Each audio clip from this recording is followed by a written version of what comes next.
A very good morning to all of us. As you know, we at Pioneers Academy, we are starting a new segment that is related to the current affairs section. As you all people know that in all the examinations that are being conducted right now, we are seeing that the portion of current affairs is increasing a lot. So we at the Pioneers Academy have decided that we will give you in a week 1, 2 or at the max 3 components of the current affairs. And we are going to deal with those current affairs that are very happening right now. And there is a huge probability that the examiner and the conducting body will definitely ask questions from those segments. Today, we are going to deal with a significant portion of the current affairs that would also help you in different examination, and you would also get a huge depth of the conceptual understanding, and that component is police reforms.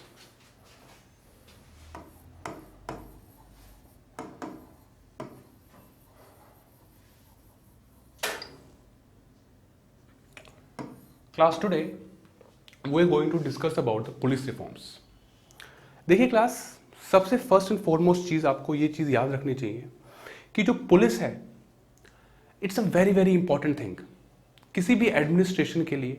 Law and order को maintain करना, crime investigate करना, society में एक proper harmony और balance को generate करने के लिए पुलिस का एक बहुत ही अहम योगदान है। बट क्लास, अनफॉर्चुनेटली इंडिया में और जितनी भी अर्स्टवाइल डेवलपिंग कंट्रीज या कॉलोनीज हैं, वहाँ पर पुलिस की एक इमेज को बहुत ज़्यादा डिटेरियोरेटेड वे में प्रोजेक्ट किया जाता है, और जो आम पब्लिक है उन पुलिस से बहुत ज़्यादा डरती है। मसलन जैसे मैं आपके साथ एक नॉर्मल सी बात करता हूँ, जैसे अगर आप कहीं रास्ते में चल रहे हैं, even if you have not committed any crime, आप फिर भी डरेंगे कि अगर पुलिस वाला आपके पास आ जाए आप घबरा जाएंगे, जबकि ऐसा बिल्कुल ही नहीं होना चाहिए। इसका मूलभूत कारण क्लास समझने का प्रयास कीजिए। देखिए क्लास, जो पुलिस है, it's main M is 2 things. 2 चीजों पे ये काम करते हैं। पहली तो लॉ एंड ऑर्डर को मेंटेन करना, एंड सेकंड वन क्राइम को इन्वेस्टिगेट करना।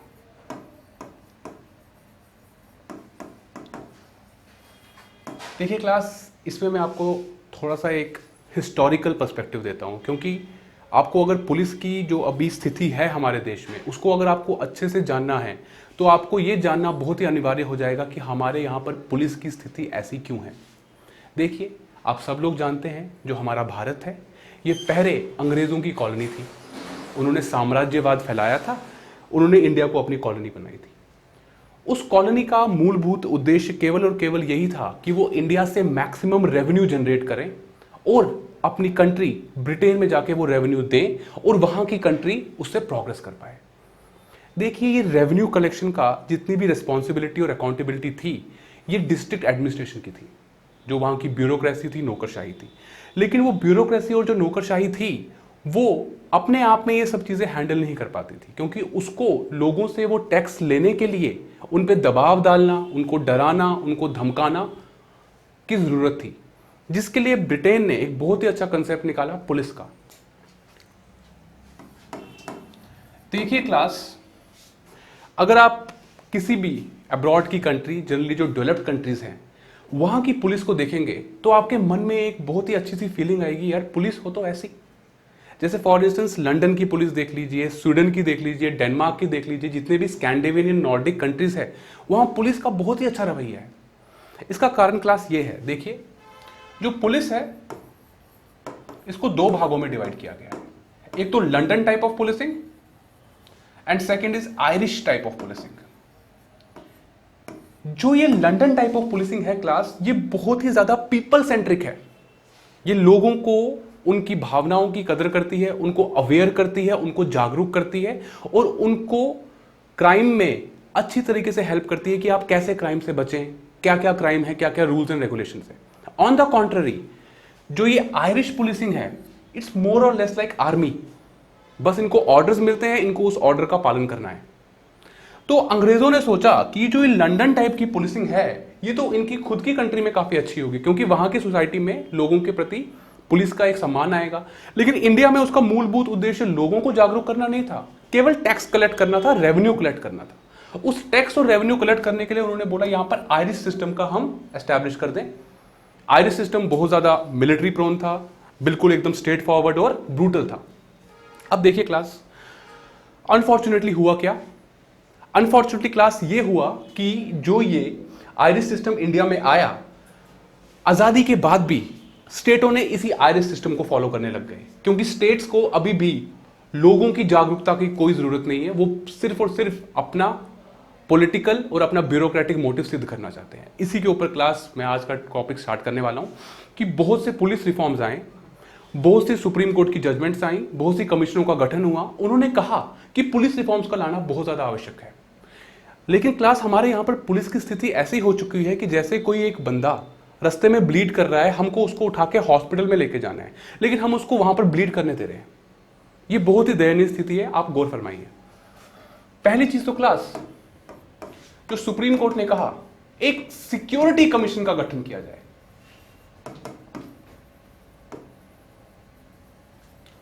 दूसरी चीज सुप्रीम कोर्ट ने कही एक पुलिस एस्टैब्लिशमेंट बोर्ड का गठन किया जाए।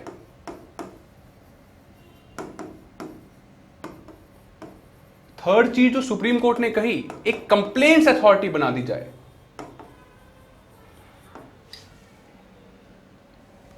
फोर्थ चीज जो सुप्रीम कोर्ट ने कही स्टेबिलिटी ऑफ टेन्योर प्रोवाइड की जाए। फिफ्थ चीज जो सुप्रीम कोर्ट ने कही कि आपको क्राइम और लॉ एंड ऑर्डर को सेपरेट कर दो। और लास्ट सुप्रीम कोर्ट ने कहा कि आपको सबसे ज्यादा इंपॉर्टेंट है एक नेशनल कमीशन का गठन करो। देखिए क्लास, इसको समझने का प्रयास कीजिए। देखिए क्लास, आप जानते हैं कि पुलिस एक स्टेट सब्जेक्ट है, कि स्टेट की जिम्मेवारी है, स्टेट की अकाउंटेबिलिटी है कि वो पुलिस को कैसे हैंडल करे। सेंटर उसमें इंटरफेयर नहीं कर सकता। और जनरली जो पुलिस है वो होम मिनिस्ट्री की रिस्पॉन्सिबिलिटी होती है। अब होम मिनिस्ट्री का अलग दबाव है, उनको अपने पॉलिटिकल एंड्स को भी सिद्ध करना है, उनको अपनी ब्यूरोक्रेटिक लॉबी, बिजनेस लॉबी सबके साथ तालमेल बिठा के चलना है। लेकिन इसमें प्रॉब्लम ये होती है क्लास, पुलिस को एज अ टूल यूज किया जाता है, उनकी ऑटोनॉमी को कर्व किया जाता है। तो सुप्रीम कोर्ट ने कैटेगोरिकली कहा कि एक सिक्योरिटी कमीशन का गठन किया जाए और यही कमीशन बताएगी कि पुलिस की पॉलिसी क्या है, पुलिस का विजन क्या है, पुलिस को किस चीज में इंप्रूवमेंट की आवश्यकता है, ताकि उस होम मिनिस्ट्री से थोड़ा एक स्पेशलाइजेशन टास्क मिल जाए इस सिक्योरिटी कमीशन को और पुलिस में थोड़ा सा डेवलपमेंट आए। सेकंड चीज उन्होंने कहा एक पुलिस एस्टैब्लिशमेंट बोर्ड बना दिया जाए। क्लास आप जानते हैं जब भी कोई नई सरकार आती है, जितने भी ब्यूरोक्रेट्स हैं वो सबसे ज्यादा टेंशन में होते हैं, क्योंकि उनको पता लगता है कि अब तो ट्रांसफर का मेला चालू हो गया। इसी ट्रांसफर के डर के कारण वो कोई भी काम एक इम्पार्शियल और एक न्यूट्रल वे से नहीं कर पाते। तो उन्होंने कहा एक पुलिस एस्टैब्लिशमेंट बोर्ड बना दिया जाए जो पुलिस वालों की ट्रांसफर, उनकी प्रमोशन को एक न्यूट्रल वे में देखा जाए। इसको पॉलिटिकल और जितने भी मिनिस्टर्स हैं उनसे थोड़ा अलग कर दिया जाए, एक अलग सा एक स्ट्रक्चर बना दिया जाए। थर्ड चीज उन्होंने बोली एक कंप्लेंट्स अथॉरिटी बना दी जाए। क्लास जैसे आपने अभी रिसेंटली सुना होगा एक एक्स्ट्रा जुडिशियल किलिंग हुई थी, एक बहुत बड़े गैंगस्टर थे यूपी के, मैं उनका नाम नहीं लूंगा। लेकिन क्या आप जानते हैं उस एक्स्ट्रा जुडिशियल किलिंग के बाद क्या कोई ह्यूमन राइट्स कमीशन का गठन हुआ? क्या उसके आगे कोई कार्रवाई हुई? बिल्कुल नहीं हुई। लेकिन अगर एक पुलिस कंप्लेंट अथॉरिटी बोर्ड का गठन कर दिया जाए जिसमें सुप्रीम कोर्ट के जजेस हों, हाई कोर्ट के जजेस हों, लोकायुक्त हों, ह्यूमन राइट्स कमीशन के बंदे हों, तो उस कंप्लेंट्स को एक बहुत ही एफिशिएंट वे से एंटरटेन किया जाएगा और इसकी इफेक्टिवनेस हमारे सोशल वेलफेयर में रिफ्लेक्ट होगी। तो एक पुलिस कंप्लेंट अथॉरिटी का गठन करना जरूरी था। Last class stability of tenure, ये बहुत इंपॉर्टेंट है। जितने भी हमारे की पॉइंट्स होते हैं, चाहे हमारा एसआई है जो एसएचओ होगा रूरल एरियाज में, या इंस्पेक्टर है जो एसएचओ होगा आपका अर्बन एरियाज में, या आपका एसपी है जो जिला का सारी की सारी पुलिस को हैंडल करेगा, या आपका डीआईजी है जो उस रेंज को हैंडल करेगा, या आपका आईजी है जो जोन को, या डीजीपी जो स्टेट को हैंडल करेगा। उनको एक स्टेबिलिटी ऑफ टेन्योर मिलना बहुत आवश्यक है क्लास। अगर उनको स्टेबिलिटी ऑफ टेन्योर नहीं मिले तो वो किसी भी काम को बेपाकी और एक न्यूट्रल वे से नहीं कर सकते, because there would be always political pressure upon them. तो सुप्रीम कोर्ट ने कह दिया इनको एक टेन्योर प्रोवाइड कर दिया जाए जिसमें इनकी ट्रांसफर या इनका तबादला ना हो सके, जिसका परिणाम स्वरूप ये होगा कि ये अपना काम इफेक्टिव वे से कर पाएंगे। सेकंड लास्ट है क्लास, क्राइम और लॉ एंड ऑर्डर के बीच में सेपरेशन। देखिए क्लास, पुलिस का काम होता है लॉ एंड ऑर्डर को मेंटेन करना, साइमल्टेनियसली उसका काम होता है इन्वेस्टिगेट करना, लेकिन ये दोनों बहुत ही वाइड फील्ड्स हैं। पुलिस इन दोनों को साइमल्टेनियसली करने के लिए सक्षम नहीं है। हमारे यहाँ बंदोबस्त ड्यूटी होती है, पुलिस को बंदोबस्त में भेज देते हैं। हमारे यहाँ कहीं मर्डर हो जाता है, कहीं चोरी चकारी हो जाती है, पुलिस वहाँ भी चली जाती है। पुलिस ओवरवेल्म्ड है, उसके ऊपर बहुत दबाव है, साइमल्टेनियसली वो इन दोनों चीज़ों को हैंडल नहीं कर सकता, और इसका परिणाम स्वरूप कहीं ना कहीं कॉम्प्रोमाइज, एफिशिएंसी जो है वो कॉम्प्रोमाइज हो जाती है। तो सुप्रीम कोर्ट ने एक्सप्लिसिटली कह दिया क्राइम और लॉ एंड ऑर्डर को सेपरेट कर दो। जहां भी क्राइम पे इन्वेस्टिगेशन हो और लॉ एंड ऑर्डर को मेंटेन करना हो, इसको सेपरेट कर दो, साइमल्टेनियसली ये लेके नहीं चल सकते। Last but not the least, एक नेशनल कमीशन का गठन किया जाए। उस नेशनल कमीशन के गठन में एक पूरे स्टेट में एक यूनिफॉर्मिटी रहेगी, पूरे सेंटर में भी एक यूनिफॉर्मिटी रहेगी, पुलिस का सारा प्रोटोकॉल स्ट्रीमलाइन रहेगा। लेकिन क्लास, मैं इस आर्ग्यूमेंट को एक बहुत ही ज़्यादा पेसिमिस्टिक नोट में एंड करना चाहता हूँ। ऑल्दो हमारी अप्रोच पॉजिटिव होनी चाहिए, but since 1947 not a single step has been taken by any state in this regard, although they are just exploiting the loopholes. Police complaint authority बनानी थी, बना दी, रिक्रूटमेंट्स नहीं की। क्राइम और investigation को, crime investigation को और law and order को सेपरेट करना था, बोलते हैं कर रहे हैं लेकिन करते नहीं है। कंप्लेंट अथॉरिटी, साथ में ये promotion, stability of tenure provide करना है, नहीं करते हैं, क्योंकि उनको पता है they are still using police as the Britishers were using at that time, because it is not in their own political interest, but for the welfare of the society, these reforms are very much indispensable.